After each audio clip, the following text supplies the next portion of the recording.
अमावस्या और पूर्णिमा दो बहनों की कथा। पौराणिक कथाओं के अनुसार एक राजा और एक रानी थे। उनके दो लड़कियां और दो लड़के थे। एक लड़की का नाम पूर्णिमा और दूसरी लड़की का नाम अमावस्या था। पूर्णिमा घर का सारा काम करती और भगवान की पूजा पाठ किया करती और गाय की सेवा भी करती थी। लेकिन अमावस्या ना तो घर का काम करती और ना ही भगवान की पूजा पाठ करती और ना ही गौ की सेवा करती थी। फिर भी राजा और रानी अपने दोनों बेटों और अमावस्या को बहुत प्यार करते थे, लेकिन पूर्णिमा से नफरत करते थे। राजा के दोनों लड़के और लड़कियां धीरे धीरे बड़े हो गए। राजा ने दोनों लड़कों का विवाह करवा दिया। इसके बाद रानी ने कहा कि दोनों लड़कियां भी विवाह के योग्य हो गई है, तो इनके लिए भी कहीं पर जाकर रिश्ता तय करके विवाह करवा दो। लेकिन अमावस्या का विवाह किसी बड़े घर में करना और पूर्णिमा को किसी गरीब घर में देना, क्योंकि पूर्णिमा को घर का काम करना और भगवान की पूजा पाठ करना और गाय की सेवा करना यही पसंद है। अब रानी ने राजा को दोनों बहनों का रिश्ता तय करने के लिए भेजा, तो राजा अपने पड़ोसी राज्य के राजकुमार से अमावस्या की शादी का रिश्ता तय कर देते हैं और उसी गांव में एक गरीब लड़के से पूर्णिमा की शादी का रिश्ता तय कर देते हैं। राजा अपनी रानी को दोनों बहनों की शादी के रिश्ते के बारे में बताते हैं, तो रानी अब सोचती है कि पूर्णिमा की भगवान कैसे मदद करते हैं, क्योंकि यह पूजा पाठ बहुत करती है और गाय की सेवा भी करती है। लेकिन पूर्णिमा के भाई और भौजाई पूर्णिमा से बहुत प्यार करते थे, क्योंकि पूर्णिमा उनको घर के काम में हाथ बटाती थी और अमावस्या उन पर अपना रौब जमाती थी। राजा इसके कुछ दिनों बाद ही उनका विवाह करवा देते हैं और जब राजा और रानी उन दोनों लड़कियों को विदाई देते हैं, तब अमावस्या को विदाई के समय बहुत सारी धन दौलत देते हैं और पूर्णिमा को कुछ भी नहीं देते हैं। इसके बाद दोनों बहनें अपने अपने ससुराल चली गई। अब एक दिन अमावस्या ने अपने घर शिव चर्चा रखी, जिसमें उसने पूरे गांव वालों को अपने घर बुलाया, लेकिन पूर्णिमा को नहीं। जब गांव की औरतें अमावस्या के यहाँ जा रही थी, तब पूर्णिमा अपने दरवाजे के बाहर बैठी हुई थी। तो उन औरतों ने पूर्णिमा से कहा कि तुम्हारी बहन के शिव चर्चा है, तुम नहीं चलोगी क्या? पूर्णिमा ने कहा, मुझे तो बुलाया ही नहीं, मैं कैसे चल सकती हूँ? औरतों ने कहा, बुलाया नहीं तो क्या हुआ, वहाँ तो भगवान की शिव चर्चा है, तुम चलो हमारे साथ। पूर्णिमा उन औरतों की बात मानकर उनके साथ चली जाती है। जब अमावस्या की नजर पूर्णिमा पर पड़ी, तो अमावस्या ने गुस्से में आकर पूर्णिमा से कहा, तू यहाँ कैसे चली आई? तुम्हें तो मैंने बुलाया ही नहीं। खैर कोई बात नहीं, तुम आ ही गई हो तो चुपचाप बैठे रहना, इधर उधर मत घूमना। इस तरह से अमावस्या ने पूर्णिमा की गरीबी का मजाक उड़ाया। अमावस्या की यह बातें सुनकर पूर्णिमा की आंखों से आंसुओं की धारा बहने लगी और भगवान शिव से हाथ जोड़कर पूर्णिमा मन ही मन विनती करने लगी, हे भगवान, क्या पूजा पाठ करना, घर का काम करना और गौ सेवा करना यह गलत है? आखिर मेरा कसूर क्या है? आप कब कृपा करेंगे मुझ पर? पूर्णिमा बारंबार भगवान से यही कहती रही। जितने में शिव चर्चा पूरी हो गई। अब अमावस्या भगवान का प्रसाद बांटने लगी, तो उसने सबको भगवान का प्रसाद दिया, लेकिन पूर्णिमा को नहीं दिया। पूर्णिमा बिना प्रसाद के ही घर लौटने लगी, तो रास्ते में उसने सोचा कि बच्चे प्रसाद मांगेंगे तो मैं उन्हें क्या कहूंगी। उसने सोचा कि मैं अपने मायके, अपने भाई और भौजाई के यहाँ जाऊंगी और वहां से बच्चों के लिए कुछ लेकर आऊंगी। ऐसा सोचते हुए वह अपने घर आ गई और उसने अपने पति और बच्चों से कहा कि मैं अपने मायके जा रही हूँ। उन्होंने कहा ठीक है, और पूर्णिमा मायके के लिए रवाना हो गई। चलते चलते एक चबूतरा आया, जिस पर तुलसी का पौधा लगा हुआ था और उस चबूतरे पर एक बूढ़ी औरत बैठी हुई थी। वह और कोई नहीं, साक्षात तुलसी माँ थी। उस बूढ़ी औरत ने पूर्णिमा से कहा, बेटी तुम कौन हो और कहाँ जा रही हो? तो पूर्णिमा ने अपना परिचय दिया। तो उस बूढ़ी औरत ने पूर्णिमा से कहा, यह तुलसी का पौधा सूख रहा है, इसमें थोड़ा पानी डाल दो और इस चबूतरे की साफ सफाई कर दो, जिससे मुझे थोड़ी ठंडक मिलेगी।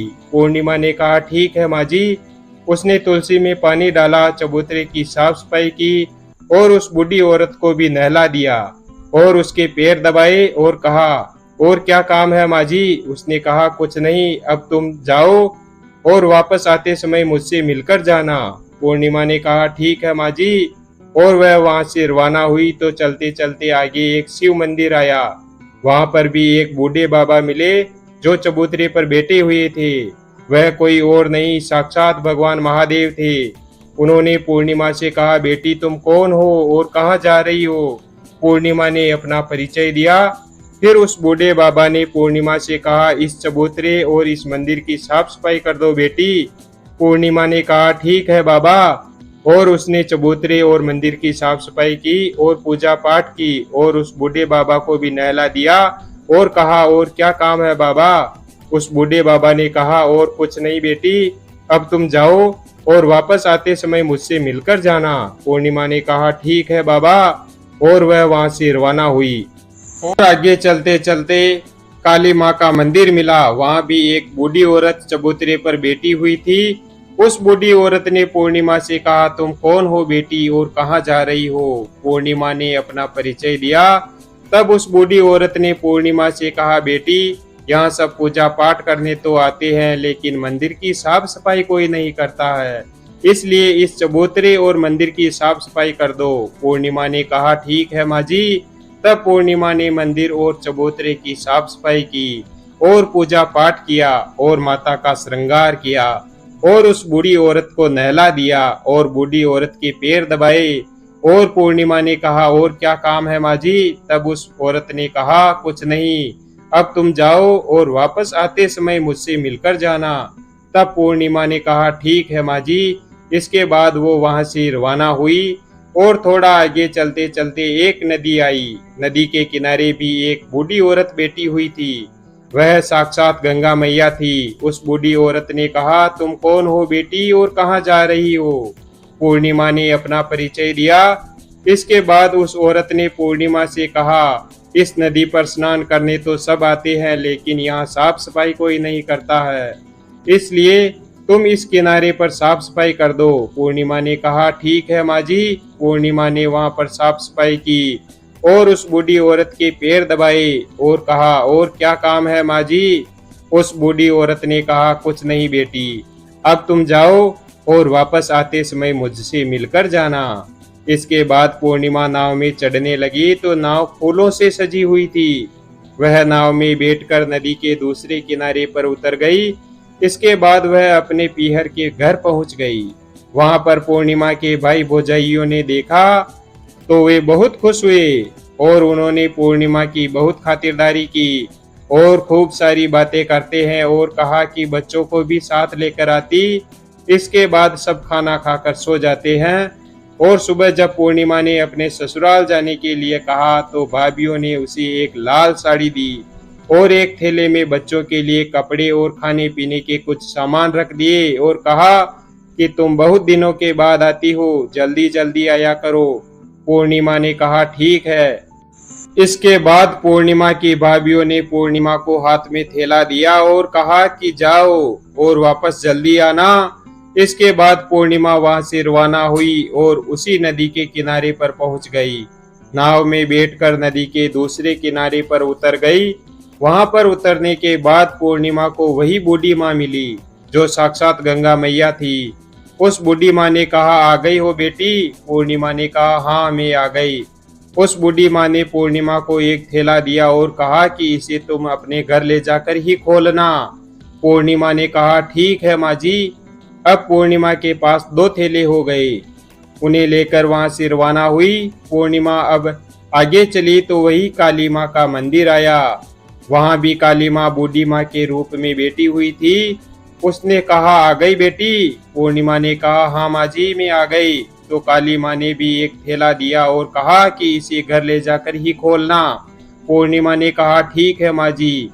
और अब पूर्णिमा के पास 3 थैले हो गए। पूर्णिमा ने एक थैला सर पर लिया और एक एक हाथ में ले लिया और वहां से रवाना हुई और आगे चली तो आगे वही भगवान शिव का मंदिर आया।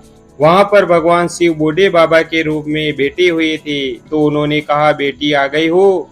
तो पूर्णिमा ने कहा, हाँ बाबा मैं आ गई। तो उस बूढ़े बाबा ने भी पूर्णिमा को एक थैला दिया और कहा कि इसे अपने घर ले जाकर ही खोलना। पूर्णिमा ने कहा, ठीक है बाबा। अब पूर्णिमा के पास 4 थैले हो गए। अब भला वो अकेली 4 थैलों को कैसे ले सकती थी, इसलिए उसने पुरानी साड़ी निकाली और उन चारों थैलों को साड़ी में इकट्ठा बांध लिया। और अब पूर्णिमा वहां से रवाना हुई और थोड़ा आगे चली तो वही तुलसी माँ बूढ़ी औरत के रूप में बैठी हुई मिली। उसने पूर्णिमा से कहा, आ गई हो बेटी? तो पूर्णिमा ने कहा, हाँ माँ जी मैं आ गई। तो तुलसी माँ ने भी पूर्णिमा को एक थैला दिया और कहा कि इसे घर ले जाकर ही खोलना। पूर्णिमा ने कहा, ठीक है माँ जी। अब पूर्णिमा के पास 5 थैले हो गए। पूर्णिमा वहां से रवाना हुई और सीधे अपने घर आ गई।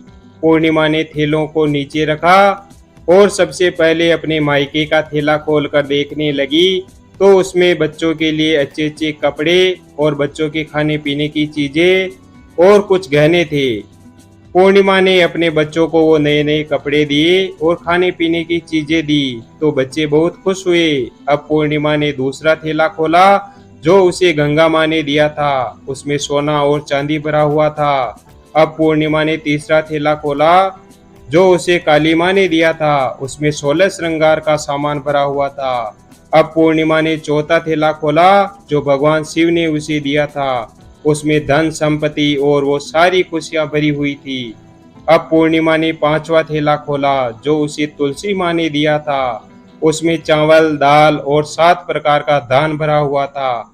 अब पूर्णिमा के घर में किसी भी चीज की कमी नहीं थी और उसका घर धन धान्य से परिपूर्ण हो गया। अब पूर्णिमा और उसका परिवार खुशी खुशी रहने लगा। अब पूर्णिमा के मन में विचार आया कि क्यों ना मैं भी अपने घर शिव चर्चा कराऊं और शिव चर्चा का कार्यक्रम रखा। पूर्णिमा ने गांव से सभी को बुलाया और अपनी बहन के घर भी गई अपनी बहन को बुलाने के लिए। अब अमावस्या अपनी बहन के घर शिव चर्चा में आई तो उसने देखा कि पूर्णिमा के घर में किसी भी चीज की कमी नहीं है। इतनी धन दौलत देखकर अमावस्या आश्चर्यचकित रह गई और उसने पूर्णिमा से कहा कि तुम्हारे घर में इतनी धन दौलत कैसे आई? पूर्णिमा ने कहा, देखो बहन, तुमने शिव चर्चा रखी और उसमें मुझे नहीं बुलाया तो भी मैं बिन बुलाए तुम्हारे घर आई और तुमने भगवान का प्रसाद तक मुझे नहीं दिया और तुमने मेरी गरीबी का मजाक भी उड़ाया। उसके बाद मैं जब अपने घर आ रही थी तो रास्ते में मेरे मन में विचार आया कि घर पर बच्चे जब प्रसाद मांगेंगे तो उन्हें मैं क्या कहूंगी। इसलिए मैंने सोचा कि मैं अपने मायके जाऊंगी और मैं अपने मायके चली गई और जो कुछ भी घटना हुई वह सब अमावस्या को बता दी। तब अमावस्या ने पूर्णिमा से कहा कि तुम भी मुझे प्रसाद मत दो और मुझे डांटो। लेकिन पूर्णिमा ने कहा, यह तो भगवान का प्रसाद है, मैं तो सबको दूंगी और तुम्हें भी दूंगी। फिर भी अमावस्या ने प्रसाद भी नहीं लिया और वह सीधे अपने घर चली गई। घर जाकर अपने बच्चों से कहकर वह अपने मायके जाने के लिए रवाना हो गई। चलते चलते रास्ते में वही तुलसी माँ मिली जो चबूतरे पर बूढ़ी माँ का रूप धारण करके बैठी हुई थी। उस बूढ़ी माँ ने अमावस्या से कहा, बेटी तुम कौन हो और कहाँ जा रही हो? यह तुलसी का पौधा सूख रहा है, इसमें थोड़ा सा पानी डाल दो और इस चबूतरे की साफ सफाई कर दो। इस पर अमावस्या ने कहा, ए बुढ़िया, तुझे दिखाई नहीं देता मैंने कितनी महंगी साड़ी पहन रखी है, यह गंदी हो जाएगी। ऐसा कहकर वह आगे चली तो भगवान शिव मिले, उनको भी उसने ऐसा ही कह दिया। उसके बाद आगे चली तो काली माँ मिली, काली माँ को भी उसने ऐसा ही कह दिया। उसके बाद आगे चली तो गंगा मैया मिली, गंगा मैया को भी उसने ऐसा ही कह दिया। इसके बाद वह नाव में बैठने लगी तो नाव में फूलों की जगह कांटे थे जो उसके पैरों में चुभ गए और वह दूसरे किनारे पर उतरकर वह अपने मायके चली गई। जब वहां उसकी भौजाइयों ने देखा तो वे आपस में धीरे से बोली, काम की ना काज की, 2.5 सेर अनाज की, ये बला कहाँ से आ गई? अब आ ही गई है तो ठीक है, पूर्णिमा तो अपने काम में हाथ बटाती थी, यह कोई काम तो करेगी नहीं। अब उन्होंने खाना बनाया और खाना खाकर सो गए। अमावस्या सुबह उठी और अपनी भौजाइयों से कहा कि मैं अपने ससुराल जा रही हूँ तो उन्होंने कहा ठीक है जाओ। अमावस्या बोली पूर्णिमा को तो तुमने एक थैला दिया था और मुझे कुछ नहीं दोगी क्या? भौजाइयों ने कहा तुम घर जाओ, थैला तुम्हारे घर पहुंच जाएगा। फिर वह वहां से रवाना हुई और नदी के किनारे आकर नाव में बैठकर दूसरे किनारे पहुंची। वहां गंगा मैया बूढ़ी माँ का रूप धारण करके बैठी हुई थी। बूढ़ी माँ ने कहा आ गई हो बेटी? उसने कहा हाँ आ गई। अमावस्या ने कहा तुमने पूर्णिमा को एक थैला दिया था और मुझे नहीं दोगी क्या? बूढ़ी माँ ने कहा तुम अपने घर जाओ, थैला तुम्हारे घर पहुंच जाएगा। इसके बाद काली माँ ने भी ऐसे ही कह दिया। इसके बाद भगवान शिव ने भी ऐसे ही कह दिया। इसके बाद तुलसी माँ ने भी ऐसे ही कह दिया। इसके बाद जब वह अपने घर पहुंची तो आंगन में 5 थैले रखे हुए थे। अमावस्या ने अपने मन में सोचा कि आज तो मैं निहाल हो गई। उसने जल्दी जल्दी से सभी थैलों को खोला तो उसमें किसी में मिट्टी, तो किसी में पत्थर, तो किसी में कंकड़, किसी में कोयला, किसी में सांप बिच्छू भरे हुए थे। यह सब देखकर उसने अपना सर पकड़कर कहने लगी हे भगवान, मुझे मायके में भी कुछ नहीं मिला और इन थैलों में भी कुछ नहीं मिला। इसके बाद अमावस्या दौड़ती हुई अपनी बहन पूर्णिमा के घर जाती है और पूर्णिमा से कहती है तुझे तो इतना सब कुछ मिला और मुझे कुछ नहीं मिला, आखिर क्यों?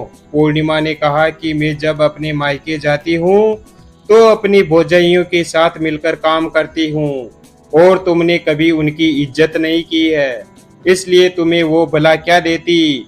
और इसके बाद तुमने गंगा माँ को ठुकरा दिया और काली माँ को भी ठुकरा दिया और भगवान शिव को भी ठुकरा दिया और तुलसी माँ को भी ठुकरा दिया, इसलिए उन्होंने भी तुझे कुछ नहीं दिया। अमावस्या बोली बहन मुझे माफ कर दो, मैंने सदा तुम पर अत्याचार किए हैं। मुझे कुछ नहीं मिला तो कोई बात नहीं, मैं भगवान की भक्ति करके सब प्राप्त कर लूंगी। मुझे इसका रहस्य बताओ।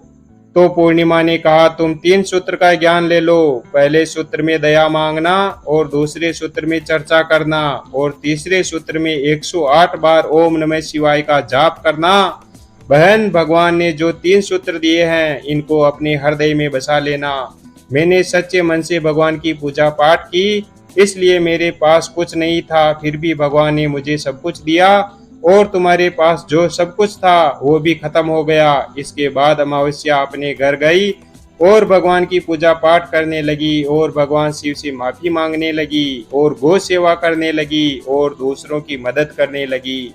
वीडियो अगर पसंद आया हो तो वीडियो को लाइक और चैनल को सब्सक्राइब करें और अपने दोस्तों के साथ शेयर करें। धन्यवाद। और कमेंट बॉक्स में हर हर महादेव अवश्य लिखें।